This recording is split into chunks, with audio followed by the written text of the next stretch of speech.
Hello and welcome to Surveyor Says, the podcast from the National Society of Professional Surveyors. Each week, we bring you fascinating guests that are involved in the profession of surveying. My name is Tim Burch, and I'm the Executive Director for the National Society of Professional Surveyors and your host for the podcast. Subscribe to the podcast on most of your favorite streaming platforms, as well as our podcast host, Podbean. For more information about the podcast and NSPS, please visit our website, nsps.us.com.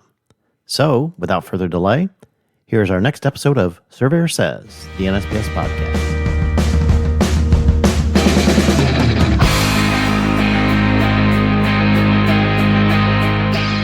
Hello and welcome to another episode of Surveyor Says. This is your host, Tim Burch. Today, yes, I'm back on the road again, but that's okay. That's what we're here to do. But we do have our first candidate for vice president for the 2026 election, Mr. Anthony Rich Vannozzi, as everybody knows him by.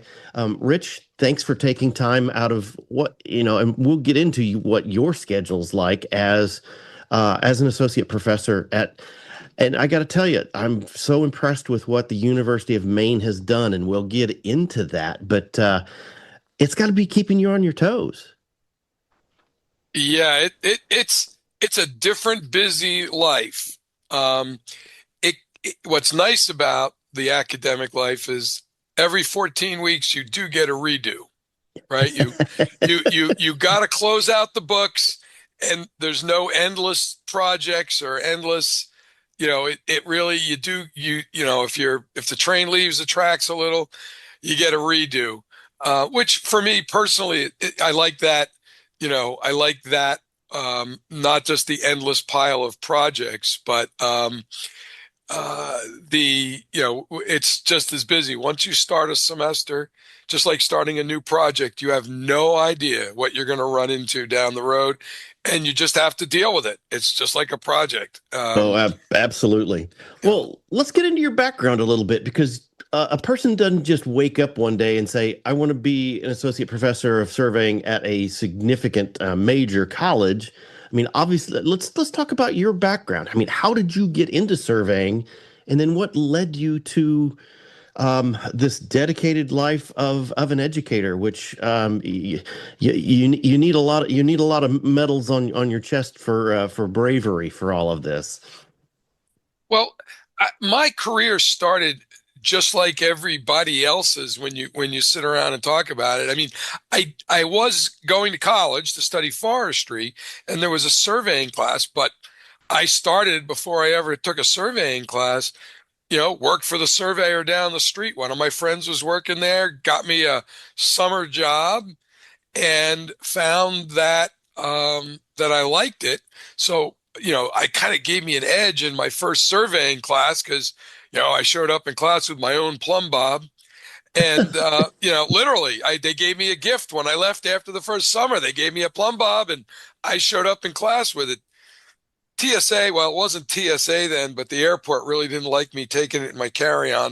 No. But that was also back in the 1980s. So, but it did get me in a little trouble. But I started out like everybody else. Then I started finding out that I had an aptitude for the spatial stuff, found it interesting, and there weren't a lot of jobs for foresters when I graduated, and there were plenty of jobs for surveyors, and my minor became my major, and thank God, found this great career, and here I am. Just like everybody else. I did 11 years of private practice, and then I did 8 years where I ran my own undercapitalized business, if you will. Yeah. I stopped work on Friday, and on Monday morning, I said, well, I survey land for a living. I guess that's what I do on Monday morning. And A.R. Vannozzi and Associates was born. Nice. Undercapitalized. And but it was a great experience to know that I could run my own business, make my own decisions, handle my own money. And I was very glad to check that box off after 8 years and go back to a regular paycheck. Exactly. So what led you to this desire to teach? I mean, obviously with that type of time frame, being in a company, running your own business, you obviously learn a lot. There's a lot of experience. There's a lot of wealth and knowledge that gets built there. But I guess at what point in time did a light bulb come on to say, you know what? I think I'm better being able to help that next generation bring out the best in them for surveying. Well, for me, it all just came through kind of naturally through education. It started with professional development at the association level. Um, Surveyors are really good teachers because in the model that we use, where there isn't a lot of people coming to us with, pre-service education, we all are trainers, right? You need to be able to train your staff, all the things that come with, teaching and not yelling and patience and things like that. I think surveyors do that really, really well. They usually make really good educators. And I liked it. I tried teaching math at the local community college and found that I liked the environment of teaching. I always liked school. Um, and then there was an opportunity. One of the schools in Boston was looking for somebody to teach labs.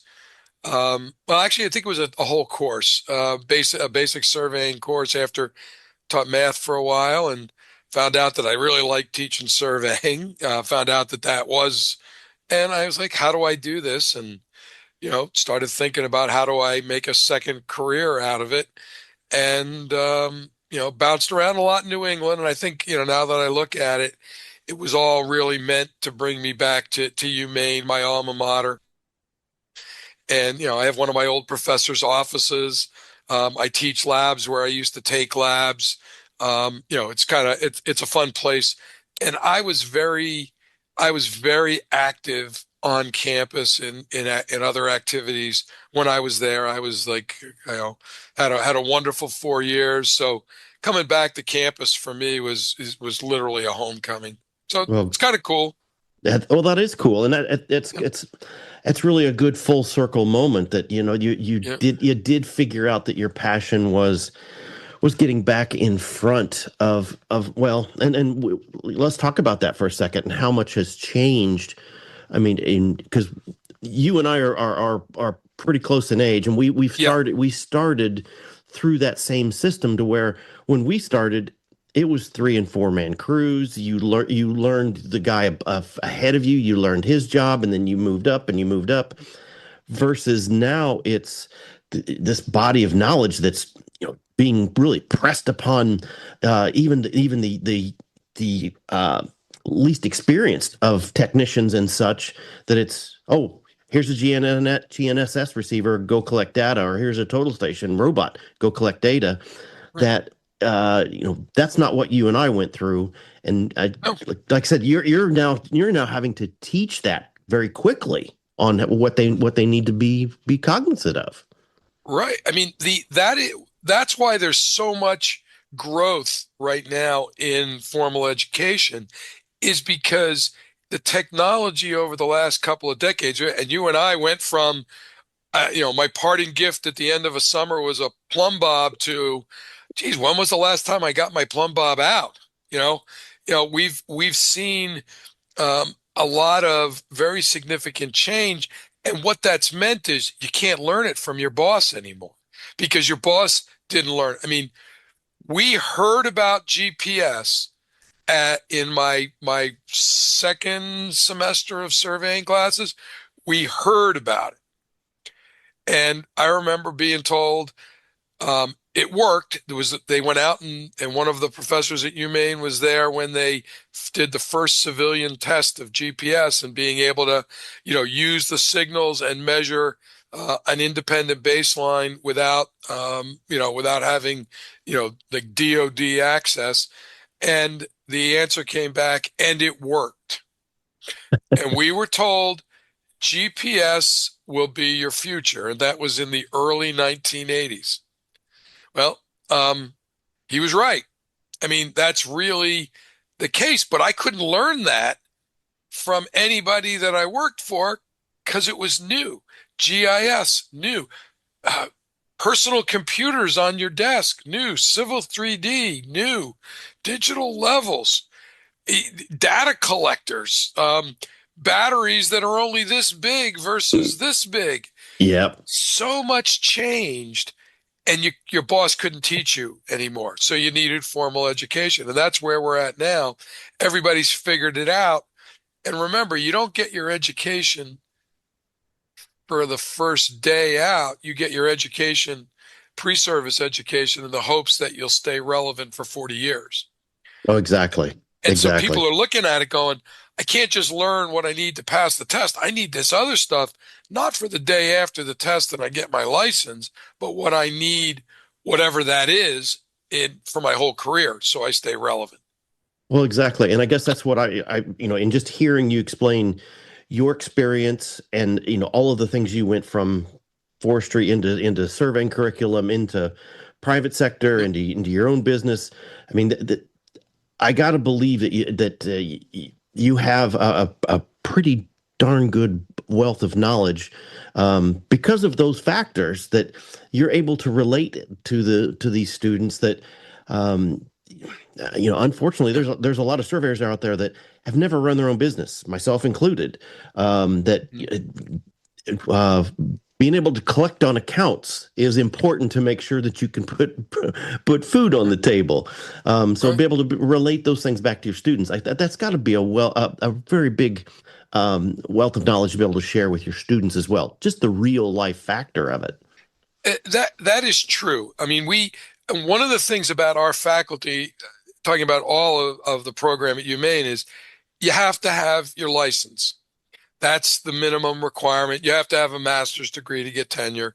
But we we wanted to make sure, especially where so many of our students are already practicing at some level, they want to learn from PLSs, someone who's applied this huge amount of knowledge to actually getting things done and getting bills out and getting paid to do it. So I promise my students, I will never ask you to do anything or learn anything that the answer is, trust me, you'll need it later. You know, it's always here. Why are you making us do this? You're like, well, there was a time when I knew that it saved me from X, Y, or Z, or this is what someone's going to expect of you. And having the full breadth of knowledge from, the most basic stuff all the way through, being an expert witness, having to, be able to explain what I did in front of a judge. The whole faculty, not just me, are in the position to say, yeah, this is really, really important because this saved my butt, or it, saved a client, or, made a client a ton of money because I knew this and someone else didn't, or saved them a bunch of money. Um, Right. that's what it all gets down to, is how can you serve your clients? Okay, well, I want to shift gears for a second on that, and not even Mhm. just now. It's not just serving your clients; it's serving the profession, and that's something I do want to hit on. Has been your involvement.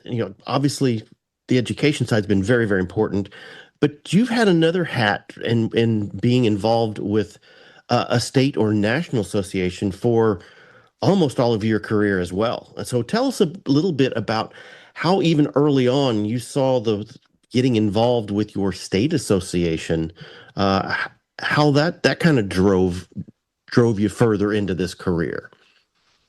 I, I, I've always been a joiner, active in scouting, active on committees at church, and so the idea of joining my professional association, of course, I'd heard it in theory in school about you have to give back, but I had already gone down that road. I through my service work in scouting, um, just that's just sort of who I am. I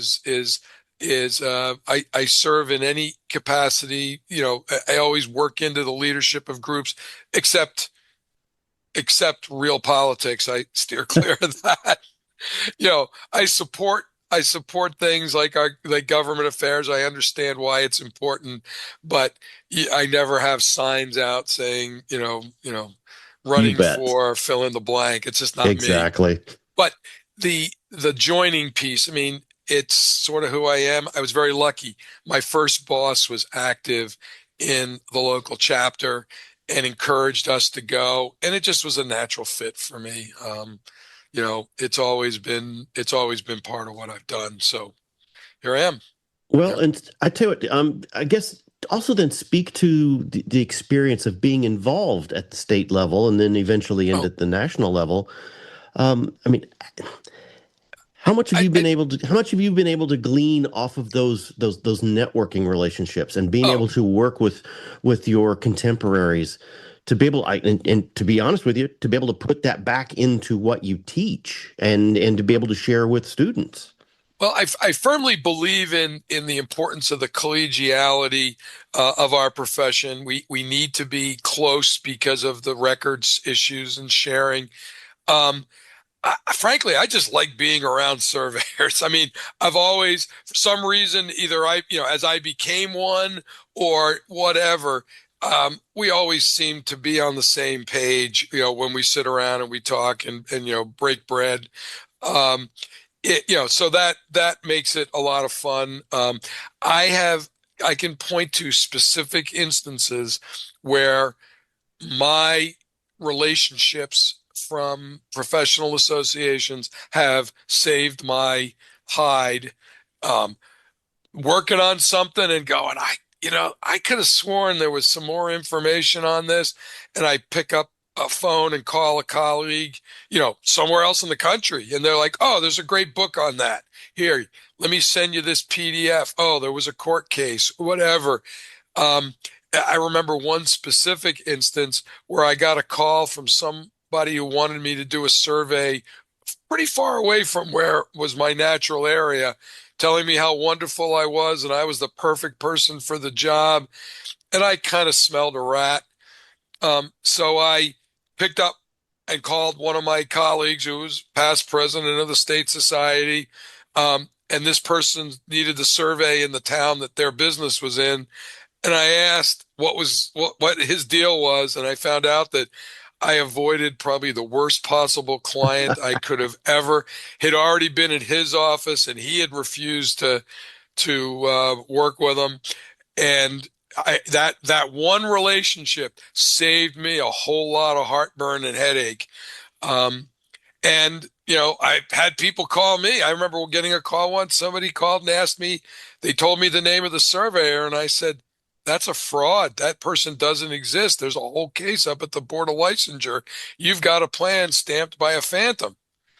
Wow. Saved him a huge amount of work having to deal with the issues that he was finding with the survey when he found out that, in fact, the plan he was looking at was a complete fraud. Wow. Well, Saves you. yeah, that's It's just it. That right there, those right there are great examples of the networking that happens within state and national organizations. Like Yep. you're right. I've done that. I've done that several times. I've had when I was back in private practice, I had several clients that had people in had sites in the Northeast, and I've been able to connect with our New York contemporaries and Yep. Massachusetts contemporaries, and yeah, it's great. The networking is a big deal. Yep. Um, I do want to talk about the value, though, of what a state and the National Association, what it brings to the profession. Um, it's a lot of times, and I think there's still a lot of professionals out there that don't belong to our societies that think it's just a boy, an old boys club and whatever. Um, can you speak to what do you see as the value of what these associations are bringing to the table for the profession in protecting and advocacy and promotion? Yeah, I think that the major thing that the national does, and well, even the states, it's awareness, right?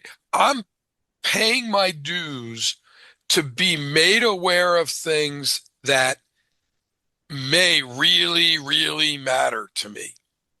And the cost of a membership, state, national, is really nothing compared to how much that awareness of one little fact a year, one little document to read, one little issue that's going on, um, you know, is worth it. I've never understood it's not worth it. Because couple $100 a year to know all this stuff that might just, how much do you need to know to save $100? Not much, No, right? So how could it not? How could it's not like the dues are $8,000 and you're like, well, let's see, do I feed my family? Or it's like, I've never not seen the value proposition there, and that's my I don't when people ask me, I'm like, it's not a question. You belong to your association, period. That's what you do. That's what professionals do. And if you really want to nitpick about value, there's the value proposition is, the first thing you read that helps you pays your dues. exactly. Exactly. Well, one thing I do want to ask you about NSPS specifically, because like I said, Yep. you and I have run kind of parallel tracks. We've Yep. been involved in NSPS approximately the same time. And we have seen a change. We have seen us come out of a different time and a different era, the 100% membership and trying to do more and trying to be, especially now in the last little bit and trying to market more. Um, what have, in your opinion, obviously you're running for an office, what have you seen change in NSPS that's been for the betterment of the profession? Where do you see us taking things that can really help the licensed professional and the technician? I think a couple, I mean, we have little issues. Your legato pops in and Yep. pops out, and we got deregulation issues that pop in. So those things, again, you're paying $50 in dues to NSPS to make sure we have advocacy at the national level on deregulation and working with the Department of Labors and Departments of Education on that stuff. Yeah, the value that $50 brings is just, why wouldn't you want to be supporting that? It could save us because of the deregulation pushes that are happening, like not in front of us. They're all, all over the country. We got to have our fingers in that pie. What do I like that we've done? The 100% membership thing was one of the most remarkable things I've ever seen and been a part of. It was like, well, maybe we'll get a few of the states, and the next thing you know, boom, they're all there. And Yep. it's like, okay, that was an idea whose time had come. That I think is really important. I think the change from a board of governors to a board of directors so that the governors are not, I mean, I was on the board of governors. We would pontificate and send these unbelievably expensive, wonderful ideas to the board that were not, it was really financial malpractice. I think you should do this. And it was like, there's no way it's any money. Now, the board has to make decisions on policy and be fiscally, responsible to find the sweet spot. And to me, that accountability has really helped the board be more effective. The other thing that I think the most important thing I've seen, God bless John Hohol, the YSN thing was a brilliant, brilliant idea that one man kind of came up with. And I think there were some skeptics, because John's very much a big idea guy. The fact that it's taken root has saved this profession, because what it's done is, those of us that are older, I consider myself older, but I'm used to trusting kids. Because I mean, Yes. I give kids $30,000 robotic total stations and say, go play, right? I'm a trust guy. And, but that not everybody is. And Correct. by building the relationships with the young surveyors, like the leaders like David Anderson and Denver, make it so that when the time comes that we need to entrust our association to the next generation, we know them and we're going to be willing to do it. Where before there was a gap, and you don't want to let go because you don't know whether they're going to love the association as much as we do. And now we've created that group. Thank you, John Hohol. Yeah, You know, exactly. that to me is like the other piece that's just remarkable. Um, it's great to see. I was the last standalone NSPS chair of the student competition, and was a little nervous when it went to YSN, but gosh, they've done a wonderful job. I couldn't be prouder of Denver and the work that group has done. Um, Kudos to them for taking what was a good idea that I inherited. Hopefully, I made it a little bit better, at least kept it alive during some rough times for NSPS. And those guys have tucked the ball under their arm and run with it. And it's a much better competition, and it's thank God for YSN. Oh, exactly. No, you're right that they have stepped up, and that's been a great thing. And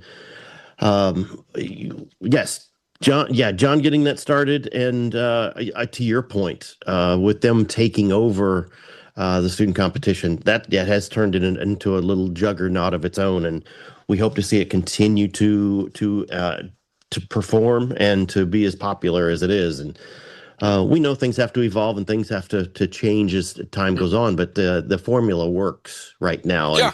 we're gonna keep going on that. Um, all right, so we've said all this about our organization. What drives a person to want to throw their hat in the ring for leadership in this type of an organization? Sure sounds like you got a lot on your plate, but it also sounds like you've got some great ideas too that can help further where we're going. Yeah, anybody who's going to run for president you have to assume they already have a lot on their plate. I mean, that's, the last thing you want is to choose a person to be your leader that's not doing anything. Right? Oh yeah, I got plenty of time. I don't do anything, right? I mean, Yes, find the busiest person and ask them to help you out. Um, my leadership style is not. I'm far from a micromanager. Maybe I like to, you know, talk about some of the upper level stuff. If you get down in the weeds, I'm willing to help, but I don't want to ever. I like to not get in other people's way. Um, you know, if people are doing a good job, I don't feel like I need to, be in there. But messing it up. But when it comes to trying to build consensus and kind of get people to focus and coalesce around a couple of ideas, um, last thing you want to do is have everybody so divided that you vote and it's a 7-6 vote every time. right. You really need to get it so that you've found some common ground that maybe you're not going to get unanimity, but you got to find something that's not just hanging on to a majority by a thread. Um, and that's what I see the leader job is. What's nice for me is that if I were the vice president, um, then president-elect, and in the presidential year, I have the ability to take a sabbatical, which allows me, in that year of really focusing on that, I'm able to not work. Sure. So whether that's for the whole year or whether it's just for one semester in the summer, remains to be seen. But that's one of the nice perks of academia is that you get to take a sabbatical, and lining it up with a national leadership position is not uncommon. Good. Good. So Well, it does sound, and that's what I can appreciate by your drive to want to do this, is that um, uh, organizations do need big picture people. That mm, unfortunately, there's a lot of ways that surveyors are like engineers and others that we get down to the details, we get down in the weeds on things, and want to finish the project. When really sometimes we need big picture people above and coming up with these ideas, like you said, not micromanage, not get in the way, but really kind of see what's going to be going on down the road. Yeah, and I think the other thing too is to make sure that everybody's pulling in the same direction, and I think a certain amount of duplicity across committees is just the way it goes, that they have some overlapping missions, but the idea is to make sure that you're not working against each other, and that and that's happening. I mean, again, with having the committees really get like other associations where they don't just meet twice a year, Right. is getting stuff done. And, it took a couple of committees, like I think of workforce development as one, that just started doing it and doing it well. And everybody else said, huh, that wasn't so hard. And look at all the things they got done. And they said, Trent set a great example, him and Right. Tim, they set a great example for a model on how committees should run. And, obviously we're using that at education, as well. And by golly, we got more done in the last year than we've gotten done in previous years. So, um, it's all, Rome wasn't built in a day. And switching the model from to the all state, 100% membership, it takes time for the full um, scope of that to work its way into the day to day, and we're starting to get there. Um, Oh, I we have think we have so. yeah, we have less liaisons at the national level and more servers, people that are serving, and that is a change that was going to take a little bit of time, but we're getting there. Yeah, I think we're getting there too. All right. Yep. Trying to be respectful of your time because yes, Yep. you're a busy professor trying to herd the student cats. Final question that I pose literally for every one of these podcasts, and it's going to be an interesting. I want an interesting answer from you from your position and perspective. How does the future of surveying look to you? Um, I feel better about it now than I did 10 or 15 years ago. And what to me has changed, I got to thank my colleague Ray Hintz.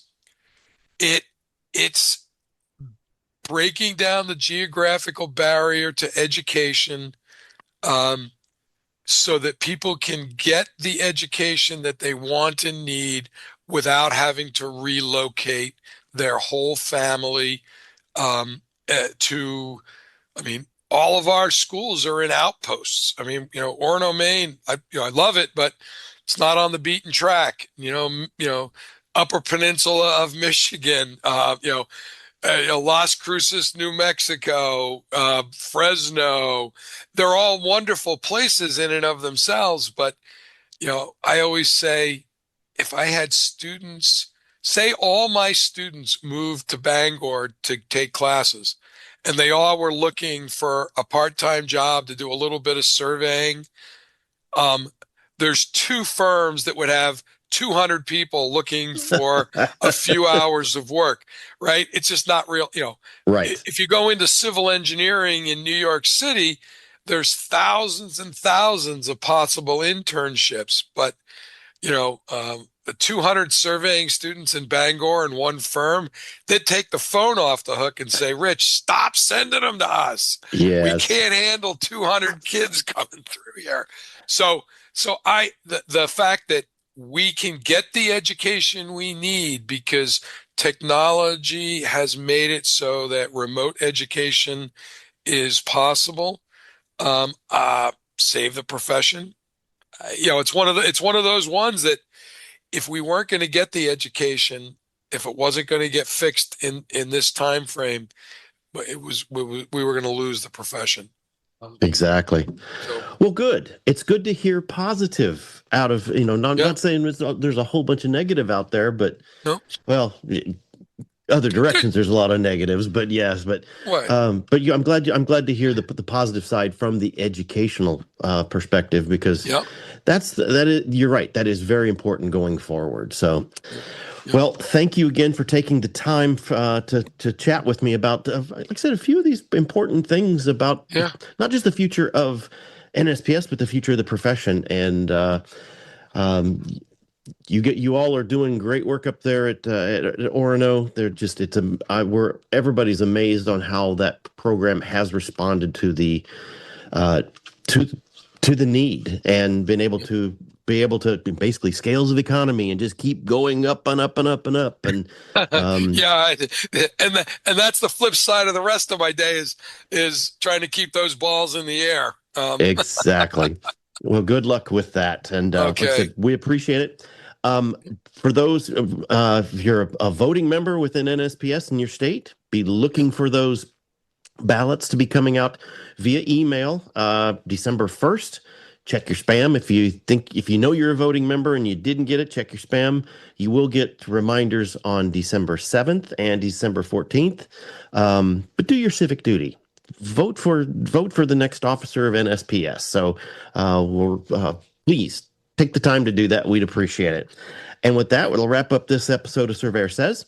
Wherever you listen to your podcast, hit that subscribe button, and we'll talk to you soon. Thank you.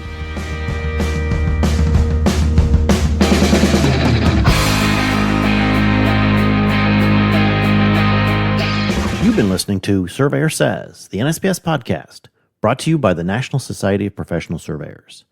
If you have any questions about today's episode or any other topic, please email us at info@nsps.us.com, as we are here to help. Subscribe to the podcast on most of your favorite streaming platforms, as well as our podcast host, Podbean. For more information about the podcast and NSPS, please visit our website, nsps.us.com. And remember, it's a great day to be a surveyor.